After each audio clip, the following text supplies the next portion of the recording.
नमस्कार दोस्तों, मैं हूं महेंद्र दोगने, मोटिवेशनल स्पीकर और लाइफ कोच। और आज की जो क्लास है बहुत ज्यादा जरूरी है क्योंकि स्टॉक मार्केट करने के लिए आप लोग सेटअप तो सीख लेते हैं, बहुत सारी स्ट्रेटजी सीख लेते हैं, लेकिन सबसे बड़ी दिक्कत क्या आती है आप लोगों के साथ में कि यदि आप लोग रिस्क मैनेजमेंट और मनी मैनेजमेंट को नहीं समझते हैं, उसे नहीं जानते हैं, उसे कैसे करना होता है वो नहीं समझ पाते हैं, तो ये आपका स्टॉक मार्केट करना बेकार है। क्योंकि हो सकता है कि आप 3-4 दिन, एक सप्ताह लाभ कमा लो, लेकिन उसके बाद नुकसान में चले जाओगे। हो सकता है आप एक महीना प्रॉफिट में चले जाओ, उसके बाद लॉस में चले जाओगे। हो सकता है एक साल प्रॉफिट में चले जाओ, उसके बाद लॉस में चले जाओगे। ये सिर्फ आप तभी मैनेज कर पाओगे जब आपके पास अच्छा रिस्क मैनेजमेंट होगा और मनी मैनेजमेंट होगा। दोनों ही चीजें अलग अलग होती है। कई सारे बच्चों को लगता है रिस्क मैनेजमेंट मनी मैनेजमेंट एक ही है। नहीं नहीं नहीं, ये एक नहीं है, ये दो अलग अलग चीजें हैं और इसको सीखना बहुत जरूरी है। तो आज की क्लास में हम यही सीखने वाले हैं कि आप अपनी रिस्क को कैसे मैनेज करेंगे तो आपको फायदा होगा, और आप अपनी मनी को कैसे मैनेज करेंगे तो आपको फायदा होगा। यदि अभी तक आपने कोई भी डीमेट अकाउंट नहीं खुलवाया, डिस्क्रिप्शन में लिंक है, आप डीमेट अकाउंट खुलवा सकते हैं फ्री ऑफ कॉस्ट। चलिए तो चलते हैं और सीखते हैं सबसे पहले कि रिस्क मैनेजमेंट और मनी मैनेजमेंट होता क्या है। देखो, सबसे इंपॉर्टेंट चीज क्या है, आपको ये 4 चीजें चाहिए एक स्टॉक मार्केट में एक्सपर्ट बनने के लिए। पहली चीज क्या चाहिए, आपको चाहिए एक अच्छी मेथड जिससे आप ट्रेडिंग करेंगे, जिसको आप सेटअप भी कहते हैं। तो सेटअप ढूंढने में तो हर व्यक्ति परेशान रहता है कि मैं ब्रेकआउट पे ट्रेड लूं, ब्रेकडाउन पे ट्रेड लूं, सपोर्ट पे ट्रेड लूं, रेजिस्टेंस पे ट्रेड लूं, क्या करूं? तो इसको बोलते हैं आपका मेथड, जो कि होती है आपकी एक स्ट्रेटेजी। ठीक है, तो पहले तो एक मेथड चाहिए जो कि आपके पास होगी, फिर चाहिए आपको मनी मैनेजमेंट और रिस्क मैनेजमेंट। ये 2 चीजें बहुत ज्यादा जरूरी होती है स्टॉक मार्केट में आने के लिए। और फिर चौथे नंबर पे चाहिए आपका माइंड मैनेजमेंट। ये 3 चीजें मैनेज हो जाती है तो माइंड को मैनेज करना बहुत जरूरी है। तो आज मैं आपको सिखाने वाला हूं मनी और रिस्क को कैसे मैनेज करते हैं ये चीजें। तो उसमें भी पहले हम सीखते हैं रिस्क मैनेजमेंट। अब मैं एक एग्जांपल ले रहा हूं आपको समझाने के लिए, पहले इस बात को समझिएगा। ठीक है, इमोशंस को आपको इतना काबू में करना है रिस्क को मैनेज करने के लिए कि जब आपका लॉस होना तो आप पैसा कम खोएं, और जब आपका प्रॉफिट हो तो आप ज्यादा समय के लिए मार्केट में बैठे रहे। देखो, बहुत ही सिंपल सी लाइन है, लेकिन ये स्टॉक मार्केट जितने भी लोग करते हैं उनके लिए सबसे बड़ी लाइन है। ये सबको पता होगा कि आप यदि लॉस कर रहे हैं तो आपको छोटे लॉस में निकलना है। आपको अपना छोटा स्टॉप लॉस पता होना चाहिए। यदि आपको अपना स्टॉप लॉस नहीं पता और आप फिर भी ट्रेडिंग किए जा रहे हैं, या फिर भी आप स्टॉक को लेके बैठे हैं या ऑप्शन को लेके बैठे हैं, आप बर्बाद हो सकते हैं। आपका सारा का सारा पैसा जा सकता है। तो आपको क्या करना चाहिए, सबसे पहले यह समझना चाहिए कि आपका स्टॉप लॉस क्या है, और आपको उस स्टॉप लॉस के तहत ही अपना स्टॉप लॉस देना चाहिए। बहुत बड़ा भी नहीं रखना है, बहुत छोटा भी नहीं रखना है। ऐसा स्टॉप लॉस ढूंढना है जो मार्केट आपका ना ले जा सके। देखो, लॉस मेकिंग ट्रेडर कौन होते हैं? जो प्रॉफिट में जल्दी भाग जाते हैं और लॉस में लंबे समय तक बैठे रहते हैं। लेकिन एक प्रॉफिटेबल ट्रेडर कौन होता है? जो लॉस में जल्दी से भाग जाता है, लेकिन जब प्रॉफिट होता है तो लंबे समय तक बैठा रहता है। यह आपको समझना पड़ेगा। जैसे ही और जिस दिन आपने यह कर लिया, आपके बल्ले बल्ले हो जाएंगे, कोई टेंशन नहीं है फिर मार्केट में। तो आपको क्या करना है, प्रॉफिट में लंबे समय बैठना है और लॉस को जल्दी से काट के भागना है मार्केट में। यह सबसे बड़ा आपका रिस्क रिवॉर्ड का ट्रिक कह लो, सीक्रेट कह लो, यह है। लेकिन इसको प्रैक्टिकली समझते। देखो, 3 लड़के लिए हैं हमने, एक लिया है मोहन, एक लिया है श्याम, एक लिया है राम। इन्होंने सेम डे ट्रेडिंग करी, लगभग सेम डे सारी चीजें सेम हुई, लेकिन एक चीज का अंतर था, वो है रिस्क रिवॉर्ड का, और उसके कारण इनके जीवन में चेंज आया। इसको समझना, इस वीडियो को आखिरी तक देखना, आपकी लाइफ में बहुत बड़ा बदलाव आएगा। और मुझे कमेंट बॉक्स में कमेंट करके बताना कि हमारे वीडियोस के कारण आपकी लाइफ में कितना चेंज आता है। देखो, मोहन ने कहा भैया मैं 1 सप्ताह ट्रेडिंग करके देखूंगा। तो उसने कहा कि मैं 1 सप्ताह ट्रेडिंग करके देखता हूं। तो उसने कहा ठीक है देखो। अब उसने सोचा कि मैं 1:1 का रिस्क रिवॉर्ड रेशियो रखूंगा। तो उसने कहा कि यदि मेरा 500 का लॉस होगा, मतलब मैं 500 को स्टॉप लॉस रखूंगा, तो 500 का प्रॉफिट भी लूंगा। ये उसने तय किया। ठीक है भैया। उसने पहले दिन ट्रेडिंग करी, 500 का लॉस हुआ। दूसरे दिन ट्रेडिंग करी, 500 का लॉस। तीसरे दिन 500 का प्रॉफिट। चौथे 5वें दिन 500 का प्रॉफिट। मतलब 5 दिन में से 3 दिन उसको प्रॉफिट हुआ और 2 दिन लॉस हुआ। तो उसको प्रॉफिट कितना हुआ? टोटल 1500 रुपए का उसको प्रॉफिट हुआ और 1000 रुपए उसके चले गए जेब से। तो उसकी जेब में सप्ताह के अंत में बचे 500 रुपए का प्रॉफिट हुआ इसको।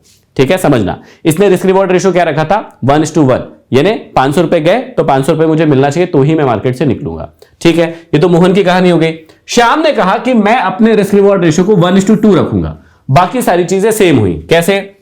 इसको भी 500 मिला लॉस, इसको भी 500 मिला लॉस 2 दिन में, लेकिन तीसरे, चौथे और 5वें दिन इसको 1000 का प्रॉफिट हुआ। मतलब प्रॉफिट कितना हुआ समझना, प्रॉफिट हुआ इसको 3000, और उसमें से 1000 रुपए इसको लॉस हो गया। तो इसके पास बचा कितना सप्ताह के अंत में? 2000 रुपए बचा। अब इसको ज्यादा क्यों बचा? क्योंकि इसका रिस्क रिवॉर्ड ज्यादा था। लॉस के डे सेम है, स्टॉप लॉस स्ट्रेटेजी सब कुछ सेम है। आप सोचो श्याम की और मोहन की दोनों की स्ट्रेटेजी सेम है, स्टॉप लॉस भी लगभग सेम है, लेकिन रिस्क रिवॉर्ड रेशियो जो है उसके डिफरेंस के कारण इसको 2000 का लॉस लाभ हुआ, उसको 500 का ही लाभ हुआ। अब तीसरे व्यक्ति पर आते हैं, राम पर। राम ने कहा भैया मुझे तो 1:3 का रिस्क रिवॉर्ड रेशियो चाहिए, बाकी सारी चीजें सेम हुई। इसको भी पहले दिन लॉस हुआ तो 500 गया, दूसरे दिन लॉस हुआ 500 गया, लेकिन ये बैठा रहा मार्केट में। तो 3 दिन जब प्रॉफिट हुआ तो इसे 1500 रुपए मिले, मतलब इसको मिले कितने 4500 रुपए, और इसकी जेब से कितने गए 1000 रुपए गए। तो इसको अंत में लाभ कितने का हुआ, सप्ताह के अंत में 3500 का। अब यदि तीनों का कंपैरिजन करोगे तो तीनों के कंपैरिजन में क्या पाओगे, इसको 500 का लाभ हुआ, मतलब मोहन को, श्याम को 2000 का लाभ हुआ और राम को 3500 रुपए का लाभ हुआ। तीनों के लाभ में आपको सारी स्ट्रेटेजी सेम है, तीनों ने सेम रिस्क पर ट्रेड लिया था, मतलब इनका रिस्क सही था, लेकिन रिवॉर्ड का जो रेशो था उसमें अंतर था। इसने कहा मैं कम समय बैठूंगा मार्केट में, इसने कहा मैं ज्यादा समय बैठूंगा, इसने कहा मैं सबसे ज्यादा समय बैठूंगा। इस बैठने का इनको ज्यादा पैसा मिला, राम को सबसे ज्यादा और सबसे कम मोहन को। तो आपको यह समझना है कि जब भी आप रिस्क रिवॉर्ड रेशो अच्छा रखेंगे तो ही आप सफलता के लिए आगे अग्रसर होंगे और तो ही सफलता आपको मिलेगी। अब इसका एक नेगेटिव उदाहरण भी देखते हैं लॉस मेकिंग में। समझना, जब सारी चीजें सेम है, अब लॉस के डेज बढ़ गए। जैसे मोहन को 4 दिन तक लगातार लॉस हुआ, 500 लॉस, 500 500 500 लॉस हुआ, सिर्फ एक ही दिन प्रॉफिट हुआ 500 का। तो लॉस कितने हो गए, -2000 रुपए लॉस हो गए, और आए कितने +500 आए, तो बराबर क्या हो गया भैया, ये शुद्ध 1500 रुपए के घाटे में चला गया मोहन। श्याम के साथ क्या हुआ, इसने भी 4 दिन लगातार लॉस कर दिया और एक ही दिन प्रॉफिट किया। तो प्रॉफिट वाला दिन कितने का है, 1000 का, क्योंकि 1:2 का था। तो -2000 में से 1000 चले गए, ठीक है, तो कितना बचा, 1000 का लॉस ही हुआ इसको। लेकिन राम के साथ क्या हुआ, देखिए इसको भी 4 दिन लॉस हुआ, ये देखिए इसको भी 4 दिन लॉस हुआ, एक ही दिन प्रॉफिट हुआ, लेकिन इसका गया -2000 रुपए गया और इसका 1500 रुपए आ गया। तो हुआ क्या कि इसके साथ लॉस तो हुआ लेकिन कम हुआ। अब आप दोनों के बीच में कंपैरिजन कीजिए कि इसको प्रॉफिट भी सबसे कम हुआ था और लॉस भी सबसे ज्यादा हुआ। मोहन जो है इसको प्रॉफिट होते समय भी सबसे कम प्रॉफिट हुआ था और इसने लॉस भी सबसे ज्यादा लिया, समझना मेरी बात। और राम को प्रॉफिट होते समय भी सबसे ज्यादा प्रॉफिट हुआ था और लॉस भी इसी ने सबसे कम लिया, जबकि ट्रेडिंग के लॉस के डे 80% डे इसका स्टॉप लॉस हिट हुआ था, 4 दिन लॉस हुए थे, लेकिन इसके बाद भी राम का लॉस जो है वो कम है। तो दोनों के बीच में एक ही डिफरेंस है और वो बड़ा डिफरेंस क्या है कि भैया राम का रिस्क रिवॉर्ड रेशो अच्छा था। इसका मतलब क्या होता है कि मार्केट पैसा किसको देता है, यदि इस बात को आपको समझना है तो मार्केट जो पैसा है ना, सबसे बड़ा सीक्रेट क्या है, बैठने का मिलता है। मार्केट में यदि आप पूछोगे कि पैसा कब मिलता है, तो मार्केट में पैसा बैठने का मिलता है। अब पहली बात, आपको रिस्क रिवॉर्ड रेशो अच्छा रखना पड़ेगा। तो अच्छा रिस्क रिवॉर्ड रेशो क्या है, कम से कम आप कोशिश कीजिए कि जो भी आपका स्टॉप लॉस आपने तय किया है कि मैं इतना स्टॉप लॉस दूंगा, उसका दुगना आपको जब तक नहीं मिले या मिलने की उम्मीद हो, आप ट्रेडिंग में हाथ मत डालिए। आपने यदि सोचा है कि मैं 500 रुपए का स्टॉप लॉस रख रहा हूं, आपको 1000 रुपए कम से कम लेना ही है मार्केट से, 1200 1500 मिल जाए तो और अच्छी बात है। यदि आपने सोचा है मैं 1000 रुपए स्टॉप लॉस रख रहा हूं, तो आपका कम से कम 2000 रुपए लाभ होना ही चाहिए, मतलब कम से कम 1:2 तो होना ही चाहिए, ताकि आप कहां तक पहुंच सके, आप श्याम तक पहुंच सके। यदि आपको राम तक पहुंचना है तो बड़ा रिस्क रिवॉर्ड रेशो रखना पड़ेगा। क्या हर बार मार्केट बड़े बड़े टारगेट देगा? नहीं, बिल्कुल नहीं देगा, लेकिन जब देगा ना तो आपके पुराने छोटे छोटे जितने भी लॉस है उसको एक बार में कवर कर देता है। तो इस बात को समझिए। कई बार क्या होता है, आप लोग डर के चक्कर में दिक्कत क्या कर लेते हैं अपने साथ में कि आप लोग खोते ज्यादा है पाते कम है। कैसे? मान लीजिए आपका 1000 रुपए का स्टॉप लॉस आ गया, ठीक है, लेकिन जब प्रॉफिट मिलने की बारी आई तो आपको 400 रुपए प्रॉफिट दिख रहा था, तो आप मार्केट छोड़कर भाग गए। आपने कहा अरे 400 का प्रॉफिट हो रहा है, चलो भागो। ऐसा नहीं करना है। जब आपका 1000 रुपए का लॉस हुआ है, आपने स्टॉप लॉस रखा है, तो आपको यह बात पहले से पता होना चाहिए और हर वीक हर मंथ के लिए अपने स्टॉप लॉस डिसाइडेड होना चाहिए। हर एक इंडेक्स के लिए अपने स्टॉप लॉस डिसाइड होना चाहिए कि भैया यदि मैं बैंक निफ्टी कर रहा हूं तो मेरा इतना रुपए का स्टॉप लॉस पक्का है, इतने रुपए का आता है, या फिर मैं निफ्टी कर रहा हूं तो इतने रुपए का स्टॉप लॉस में मेरा काम चल जाएगा। इस बात को आपको समझना पड़ेगा। तो आप जल्दी जो भागते हैं वो आपकी हार का कारण है। आपको पेशेंसफुली बैठना होगा। और आप कई बार देखते भी होंगे कि यदि आप बैठते तो वो ट्रेड आपको कहीं गुना ज्यादा पैसे देकर जाता, सिर्फ आपके भागने के कारण, आपके ना बैठ पाने की आदत के कारण आपने अपने रिस्क रिवॉर्ड रेशो को खत्म कर लिया, उसको बेकार कर लिया और उसके कारण आप लॉस झेल रहे हैं। तो पहली चीज आपको क्या समझ में आई, रिस्क रिवॉर्ड रेशो अच्छा रखना है, मतलब 1:2 कम से कम, 1:3 हो गया तो बहुत अच्छी बात है। हर दिन ये रिस्क रिवॉर्ड रेशो नहीं देगा आपको, छोटे छोटे लॉस ले सकते हैं, लेकिन जब बड़ा प्रॉफिट होगा तो ये सारे के सारे एक दिन में कवर हो जाएंगे। ये बात आपने सीखी। और क्या सीखा कि आपको डरना नहीं है। आप डर के कारण लॉस तो ज्यादा दे देते हैं, प्रॉफिट लेते समय ज्यादा प्रॉफिट नहीं ले पाते हैं, ये आपकी दिक्कत का कारण है। आपको डिसिप्लिन बनना पड़ेगा कि भैया मैंने ये रख दिया है स्टॉप लॉस, अब मैं हाथ नहीं लगाऊंगा, या तो मार्केट मेरा स्टॉप लॉस लेके चले जाए या मुझे टारगेट देके चले जाए। जब तक ऐसे नहीं डिसिप्लिन करोगे तब तक आप सफल नहीं हो सकते। तो इसे कहते हैं रिस्क मैनेजमेंट। पहली चीज मैंने आपको सिखाई। अब दूसरी चीज सीखते हैं कि मनी मैनेजमेंट क्या होता है। देखिए, अब मान लीजिए कि इसको मैं आपको किसी शेयर पर सिखा रहा हूं, ठीक है। मान लीजिए कि LIC के शेयर ने अभी ब्रेकआउट किया है, तो ये इसके ब्रेकआउट का कैंडल है। अब मैंने आपको शायद पहले भी कई बार सिखाया है, आप पुरानी क्लासेस हमारी प्लेलिस्ट में जाके देख सकते हैं, हमने 100 एपिसोड की क्लास बनाई है, उसमें आप जाके देख सकते हैं कि वेपन कैंडल कॉन्सेप्ट क्या होता है। मैं एक शॉर्ट में समझा देता हूं। वेपन कैंडल या ट्रिगर कैंडल वो कैंडल होती है जहां पर आपको समझ में आता है या पता चलता है कि अब यहां से स्टॉक ऊपर जा सकता है, जैसे ब्रेकआउट, ब्रेकडाउन, सपोर्ट पर कोई कैंडलस्टिक पैटर्न बनते हैं जैसे बुलिश एंगल, बुलिश पियर्सिंग, या फिर रेजिस्टेंस पर कोई कैंडलस्टिक पैटर्न बनते हैं जैसे बेरिश एंगल्फ या बेरिश पियर्सिंग, इस टाइप के। तो ये सारे के सारे कैंडलस्टिक पैटर्न जो मैंने बताया, जो सपोर्ट रेजिस्टेंस पर दिखते हैं, इन्हें बोलते हैं ट्रिगर कैंडल या वेपन कैंडल। इनको देख के आपको लगता है कि हाँ यार अब यहां से ऊपर जा सकता है या यहां से नीचे आ सकता है। तो अब मैं आपको एग्जांपल के साथ समझाता हूं मनी मैनेजमेंट क्या होता है। 3 एग्जांपल है मेरे पास, बहुत मजा आएगा। इसको आप भी कॉपी में 10-20 स्टॉक पर करके देखें, बड़ा मजा आने वाला है। तो अब यहां पर क्या हुआ, LIC ने भी ब्रेकआउट दिया है, तो ब्रेकआउट कहां पर दिया है, लगभग यहां पर दिया है। अब इस ब्रेकआउट या वेपन कैंडल का मैंने सारी चीजें यहां पर लिखी हुई है कि इसमें स्टॉप लॉस कहां आ रहा है।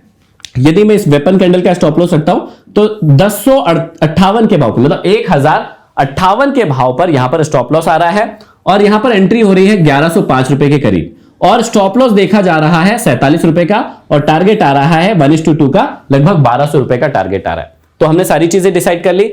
तो सबसे पहले आपको क्या करना है, जब भी आप किसी शेयर को खरीदने जाए तो आपके मनी मैनेजमेंट को आपको कैसे करना है, मैं आपको ये सिखा रहा हूं। बहुत कमाल का वीडियो है, ये बात कोई नहीं सिखाएगा, कोई नहीं समझाएगा, इसलिए इस वीडियो को शेयर कर लो अपने व्हाट्सएप पर, अपने दोस्तों को कर दो जो लोग स्टॉक मार्केट करते हैं, ताकि उनको समझ में आए कि शेयर लेने से पहले कैसे आपको मनी मैनेजमेंट करना होता है। अब ध्यान से सुनना, मैं आपको यह मान के चल रहा हूं कि आपके पास 1 लाख की कैपिटल है, उससे आपको मनी मैनेजमेंट करना है। ध्यान से सुनना, आपने LIC लेने के बारे में सोचा, ऐसे सोचा, प्रिडिक्ट किया कि मुझे LIC लेना है ब्रेकआउट पर, चलो ठीक है, आपके पास 1 लाख रुपए है। सबसे पहली बात आपको क्या ध्यान में देना है कि जो भी आपकी टोटल कैपिटल है उस पर आपको 2% से ज्यादा रिस्क नहीं लेना है। समझना मेरी बात, जो भी आपकी टोटल कैपिटल है उस पर आपको 2% से ज्यादा रिस्क नहीं लेना है। तो 1 लाख का 2% क्या हो गया, 2000। ठीक है, यह बात आपको समझ में आना चाहिए। अब आपको पता चल गया कि मेरी मैक्सिमम रिस्क कितनी है, 2000 रुपए की है, रुपए में। LIC मुझे कितने का स्टॉप लॉस दे रहा है, तो आपको यहां पर दिख रहा है LIC की ये जो कैंडल बनी है जिसमें ब्रेकआउट हुआ है, ये आपको स्टॉप लॉस बता रहा है 47 रुपीज के करीब का स्टॉप लॉस आपको बता रहा है। अब मैंने क्या किया, यहां पर 47 रुपीज का जो स्टॉप लॉस है, तो मैंने क्या किया, यहां पर 2000 रुपए में जो मेरी मैक्सिमम रिस्क थी रुपए में, और LIC का जो स्टॉप लॉस है वो, इसको दोनों को भाग दे दिया। मतलब मैंने क्या किया, 2000 में भाग दे दिया 47 का। जब मैंने इसका भाग दिया तो यहां पर आया 43। अब ये 43 जो आया वो स्टॉक्स की संख्या आ गई कि मैं LIC के 43 स्टॉक्स खरीदने की हालत में अभी हूं, यदि मैं 2000 रुपए का स्टॉप लॉस देता हूं और बाकी 98,000 बचा लेता हूं।